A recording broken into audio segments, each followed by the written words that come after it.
स्वागत है आपका मिस्ट्रीज अनफोल्डेड के एपिसोड 6 में। आज हम आपको लेकर चलेंगे एक ऐसी जगह जहां बच्चों की हंसी डरावनी गूंज बन चुकी है। तो तैयार हो जाइए एक ऐसे सफर पर जहां खिलौने खेलते नहीं बल्कि खेलते हैं आपकी जान से। एक ऐसी कहानी जहां मासूमियत के पीछे छुपा है एक खौफनाक राज। पेश है हमारी आज की कहानी। एक बार की बात है, एक छोटे से गांव में दो बच्चे रहते थे, आरव और नैना। दोनों बहुत ही समझदार, होशियार और सबसे ज्यादा जिज्ञासु थे। हर दिन कुछ नया ढूंढना, खेतों में भागना, पेड़ों पर चढ़ना और पुराने घरों में झांकना, यही उनकी जिंदगी थी।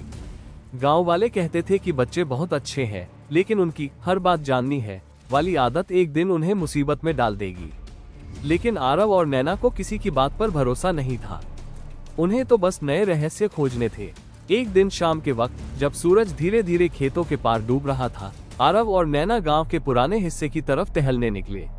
वहां उन्होंने देखा एक पुरानी टूटी फूटी सी दुकान जिस पर धूल जमी थी और दरवाजे पर ताला भी नहीं था। दुकान की तख्ती पर फेडेड लाल अक्षरों में लिखा था, Vishnu toy shop only after sunset. Naina ने कहा, क्या ये दुकान असली है?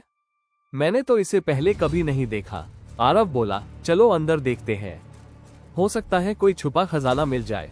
नैना थोड़ी घबराई, लेकिन उसकी उत्सुकता डर से बड़ी थी और दोनों दुकान के अंदर चले गए। जैसे ही उन्होंने दरवाजा खोला, एक पुरानी सी घंटी बजी, टीक टीक। दुकान के अंदर घना अंधेरा था, लेकिन दीवारों पर लटकती लाइट्स धीरे धीरे जलने लगी।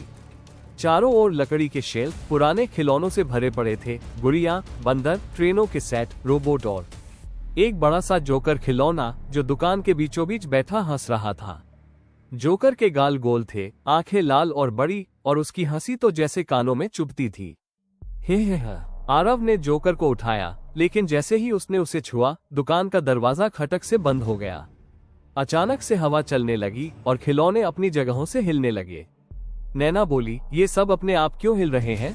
आरव कुछ कह पाता, उससे पहले ही एक गुड़िया ने अपनी गर्दन घुमाकर उनकी तरफ देखा और फिर कहा, तुम बहुत देर से आए हो। अब हर खिलौना जिंदा हो चुका था। बंदर ताली बजा रहे थे, गुड़िया चल रही थी और जोकर तो अब खड़ा होकर नाचने लगा था। वो जोर से बोला, खेल शुरू हो गया है, अब तुम बाहर नहीं जा सकते जब तक मेरा दिल वापस नहीं मिलता। आरव और नैना अब डर से कांपने लगे। उन्होंने दुकान से बाहर निकलने की कोशिश की, लेकिन हर बार रास्ता बदल जाता। खिलौने उन्हें पकड़ने लगे। एक खिड़की के पीछे छिपते हुए नैना की नजर एक पुरानी किताब पर पड़ी।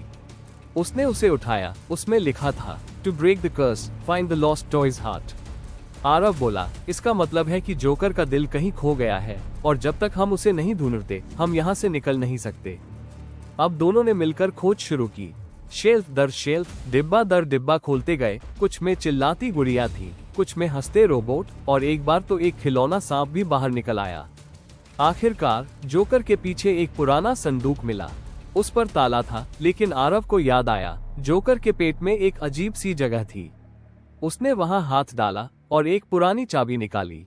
जैसे ही नैना ने चाबी से संदूक खोला, उसमें रखा था एक छोटा चमकता हुआ लाल दिल।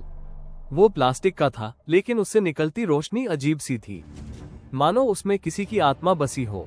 उन्होंने वो दिल जोकर के सीने में रख दिया। जोकर की आंखें बंद हो गईं और सारे खिलौने जमीन पर गिर पड़े, जैसे कोई बंद बक्से में सो गया हो। सूरज की किरणों के साथ जब दोनों बच्चे जागे तो खुद को गांव की उसी गली में पाया। पर अब वहां कोई दुकान नहीं थी, ना कोई खिलौना, ना जोकर, ना कोई तख्ती। सिर्फ जमीन पर एक पुराना कागज पड़ा था जिस पर लिखा था, curiosity is a gift but only if you know where to stop. Aarav और नैना ने एक दूसरे की ओर देखा। डर अब भी आंखों में था, लेकिन उससे बड़ी थी समझदारी। सूरज की किरणों के साथ जब दोनों बच्चे जागे तो खुद को गांव की उसी गली में पाया।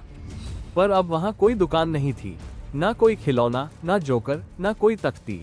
सिर्फ जमीन पर एक पुराना कागज पड़ा था जिस पर लिखा था, curiosity is a gift but only if you know where to stop. Aarav और नैना ने एक दूसरे की ओर देखा। डर अब भी आंखों में था, लेकिन उससे बड़ी थी समझदारी।